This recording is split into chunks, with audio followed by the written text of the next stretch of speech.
Winters में we know हमारी calorie requirement बढ़ जाती है, हमारी फैट रिक्वायरमेंट बढ़ जाती है. तो there was a reason that we used to eat. I remember my childhood, my father used to give me 1 laddoo per day during the winters, और वो काउंट करके बनते थे कि सबको रोज एक एक लड्डू घर में खाना है. So that is how we have grown up.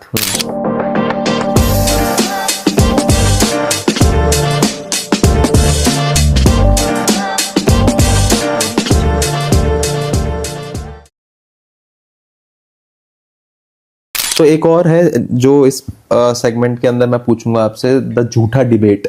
तो लोग कहते हैं कि सोसाइटी में ये भी कहा जाता है कि बच्चों को झूठा नहीं खिलाना है. कोई मेडिकली प्रूवन रीजन है इसका? डेफिनेटली हमारे सलाइवा में बहुत सारे ओरल बैक्टीरिया होते हैं. बच्चा cannot fight with those oral bacteria. अगर हम अपना झूठा खिला रहे हैं तो there is a risk of contamination of the baby food with our saliva, and that can cause infection in the baby. Okay. Obviously because nothing is sterile ना. Mouth जो हमारा मुंह है, एनवायरनमेंट है, उसमें बैक्टीरिया तो होते ही हैं. क्योंकि मतलब उनका इम्यून सिस्टम इतना ऑब्वियसली डेवलप उनका नहीं है, इम्यून सिस्टम इमेच्योर है. They are not expose to all the bacterias. बच्चा जैसे जैसे बड़ा होता है उसको डिफरेंट वायरसेस और बैक्टीरियाज का एक्सपोजर होता है और उसकी इम्यूनिटी डेवलप होती है. तो इनिशियली जब उसको उसका एक्सपोजर नहीं हुआ तो उसको डिजीज डेवलप होगी. राइट. डिजीज होने के बाद उसकी इम्यूनिटी बनेगी. तो the first exposure will always cause some kinds of symptoms. Okay. जो ट्रेडिशनल फूड्स हैं, halwa, laddoo, sevai, are these traditional food actually junk for baby, और कोई इनका पर्टिकुलरली मतलब हिडन डेंजर है कि नहीं खाने चाहिए या खिलाने चाहिए, और कितना और कब? और घी और बटर के ऊपर भी सेम चीज. पहली बात, घी और butter, yes you can give. Ghee and butter is not a junk food. It should be in moderation as per the guidelines. अब हम अगर बात करें तो शुरू के 6 महीने हम बच्चे को माँ का दूध देते हैं. माँ के दूध में ऑलमोस्ट 50% कैलोरीज जो आती है वो फैट से आती है. राइट. तो दही, ये दैट मीन्स घी और बटर प्रॉब्लम तो हो ही नहीं सकता. बच्चा डे 1 से उसका डाइजेशन जानता है कि कैसे डाइजेस्ट करना है. तो घी एंड बटर दे सकते हैं. सिर्फ प्रॉब्लम ये आती है कि एक्सेस नहीं देना है, because as per the recommended guidelines एक बच्चे की डाइट की 50% कैलोरीज जो है वो कार्बोहाइड्रेट से आनी चाहिए, 20 to 30% फैट से आनी चाहिए, 15 to 20% प्रोटीन से आनी चाहिए, एंड लेस देन 5% शुगर. जो उसका कैलोरी, सपोज एक 10 साल का बच्चा है जिसकी रिक्वायरमेंट है 1000 से 1200 किलो कैलोरीज पर डे की, तो उसमें स्टिल वी वांट कि उसकी 30% कैलोरीज फैट से आए. तो वो फैट उतना तो हमें देना ही है. तो ghee and butter can be given. मतलब अगर आप 1 साल तक के बच्चे की बात करें तो जब हम वीनिंग शुरू करते हैं 1 से 2 चम्मच इन अ डे आप दे सकते हो. 2 साल के बच्चे को 3 to 4 teaspoon in a day आप दे सकते हो. दूसरा ये था कि हलवा, लड्डू, सेवई. हाँ, अब हम बात करें हलवा, लड्डू, सेवई. देखो, जंक फूड की डेफिनेशन होती है कि which has got excess of fat and excess of sugar और excess of salt.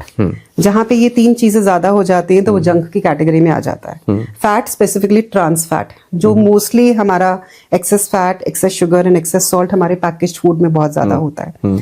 When we are preparing these things at home, suppose हम घर में हलवा बना रहे हैं तो हलवा में ऑब्वियसली फैट थोड़ा ज्यादा है. शुगर को वी कैन कंट्रोल, yes. है ना, हम कम कर सकते हैं. और घी भी हमारे हाथ में है, वी कैन कंट्रोल. और बाकी तो उसमें व्हीट है और बेसन है.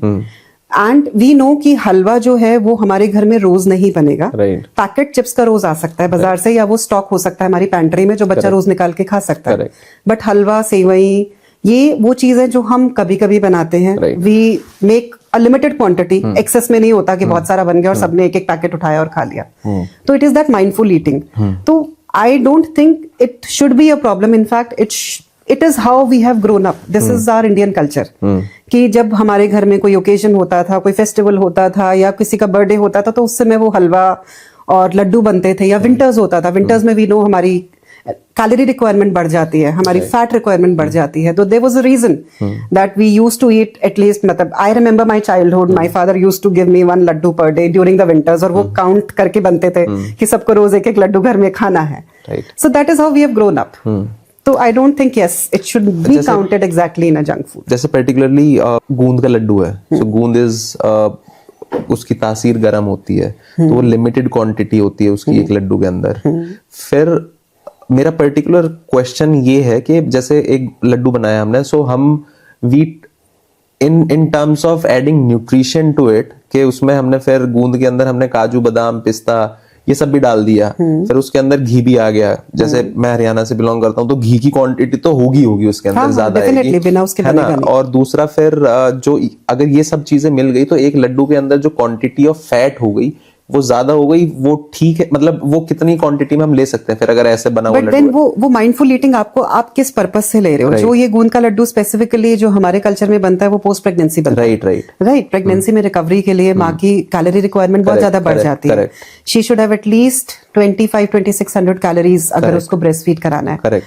नॉर्मल घर का खाना खा के अगर उसकी एपेटाइट वैसे ही कम हो जाती है, पोस्ट प्रेगनेंसी आप आधे तो डिप्रेस्ड ही होते हो, भूख लग नहीं रही होती, इतनी चैलेंजेस होते हैं, तो खाने का कुछ मन नहीं कर रहा होता, उसमें अगर वो एक लड्डू भी जाता है तो एटलीस्ट वो माँ की 30% कैलोरीज तो मीट आउट ही कर देता है। तो फैट रिक्वायरमेंट मदर को वैसे भी होता है, रिकवरी फेज में you need a lot of fat, and breast milk secretion में भी आपको एनर्जी चाहिए। मतलब जो माँ खाती है ना, बच्चे माँ का दूध वैसे ही बनता है। तो अगर आप बहुत ज्यादा लो फैट प्रोडक्ट्स भी खाते हो तो बच्चे को जो दूध मिलता है उसमें भी वो फैट कंटेंट कम हो जाता है।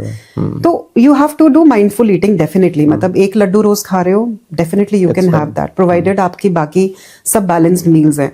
ये नहीं हो सकता कि आप बाकी सब भी बहुत हाई एनर्जी खा रहे हो और साथ में 2 लड्डू भी दिन के खा ले रहे हो, तो obviously then it will have an impact कि आपने पेस्ट्री भी खा ली है, आपने, क्योंकि पोस्ट प्रेगनेंसी है, you have the liberty to eat everything and anything, तो हम हर तरह का मीठा खा रहे हैं, then obviously it becomes a problem. Okay, but otherwise yes, it should not be. Alright, so अगला सेगमेंट जो हमारा है वो है मेडिकल मिथ्स और दादी नानी के नुस्खे। एक बड़ी मिस्ट्री जो दादी नानी की होती है, वो जो तालू मिस्ट्री, कि वो दादी नानी कहती है कि तालू भरना जरूरी है। इज इट एक्चुअली सेफ और we are doing it wrong? कैसे भर सकते हैं तालू? तालू होता क्या है? जब बेबी पैदा होता है, हम सबको पता है कि बच्चा 2.5 किलो से पैदा होकर कहाँ पहुंच जाता है, 60 किलो का एक एडल्ट जब बनता है। लेकिन जो बच्चे के जो हेड का साइज है, वो मैक्सिमम हेड साइज जो अचीव हो जाता है वो बाय 2 years हो जाता है।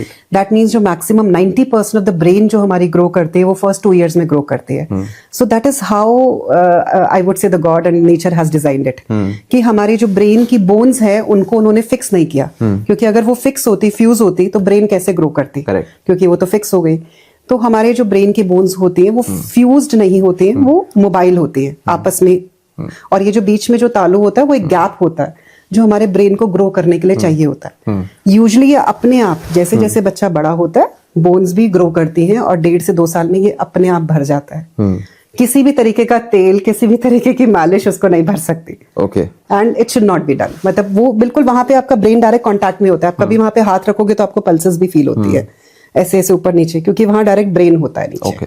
But that is how it is. It is there so that the brain grows, the head size grows. So दूसरा इसी के अंदर एक मिस्ट्री या जो नुस्खा दादी नानी अपनाती हैं, वो शार्प फीचर करने के लिए वो नाक को पिंच करती हैं। Is it really a beauty hack और medical risk? It is a medical risk. Okay, हाँ, हमारे जो नैन नक्श है, हमारे जो फीचर्स है, वो तो हम जेनेटिकली लेकर पैदा हुए। Nobody can change that. हमारी शक्ल इस तरह से अगर हम सब कुछ बदल सकते हैं तो फिर तो बात ही क्या थी। तो ये सब जेनेटिकली डिफाइंड होता है। जो हम प्रेस करते हैं वो थोड़ा सा इडीमा होता है, जिसकी वजह से हमें लगता है, क्योंकि जब बच्चा पैदा होता है थोड़ा पफी भी होता है, तो शुरू में अगर आप थोड़ा सा उसको करते हो तो वहां का जो है थोड़ा सा फैट और थोड़ा सा स्वेलिंग रिप्लेस हो जाते हैं और हमें लगता है हमने वो शार्प कर दी। बट अगर हम उसको ना भी करें तो जैसे जैसे बच्चा ग्रो होगा वो अपने आप अपनी शेप लेगा, अपने आप शेप बनेगी, ऐसा कुछ होगा नहीं, कुछ नहीं होगा। ऑलराइट, दूसरा है काजल कंट्रोवर्सी। जैसे हमने बात की कि नहीं लगाना चाहिए, तो बच्चों की आंखों में काजल लगाना या परंपरा है या परेशानी? परेशानी because it increases the risk of infection. Okay. काजल होता क्या है? वो हम जला के, कोल ही तो होता है ना जिसको हम जला के बनाते हैं, और कंटामिनेशन का रिस्क हो जाता है। हम उसमें हाथ से कोई ऑयल, बेसिकली कोल, कुछ भी हमने जलाया, वो जो कोयला जैसा वो कोल इकट्ठा हुआ, उसमें हम देसी घी मिलाते हैं यूजुअली। बट जो भी चीज हम अपने हाथ से या जैसे भी बना रहे हैं, risk of contamination is always there. It is not a absolute sterile process कि बिल्कुल भी उसमें contamination, risk of contamination is there. जब हम अपने हाथ से आंख के अंदर डाल रहे हैं उससे भी रिस्क ऑफ इन्फेक्शन है। तो बहुत कॉमनली इससे इन्फेक्शन के चांसेस बढ़ जाते हैं। मैंने कितनी बारी देखा है बच्चे आंख सुजा के या बिल्कुल स्टिकी आइस के साथ ओपीडी में आता है बिकॉज काजल लगा रहे थे। तो it should not be applied. Kajal लगाने से आंखें कभी बड़ी नहीं होती है। वो भी हम लेके पैदा हुए हैं, हमारी आंखें कैसी होंगी हमारी एथनिसिटी डिसाइड करती है कि हम कैसे होंगे। सो अगला सेगमेंट है डॉक्टर हमारा डिकोडिंग द बेबीज बिहेवियर, है ना, द क्राइंग गेम।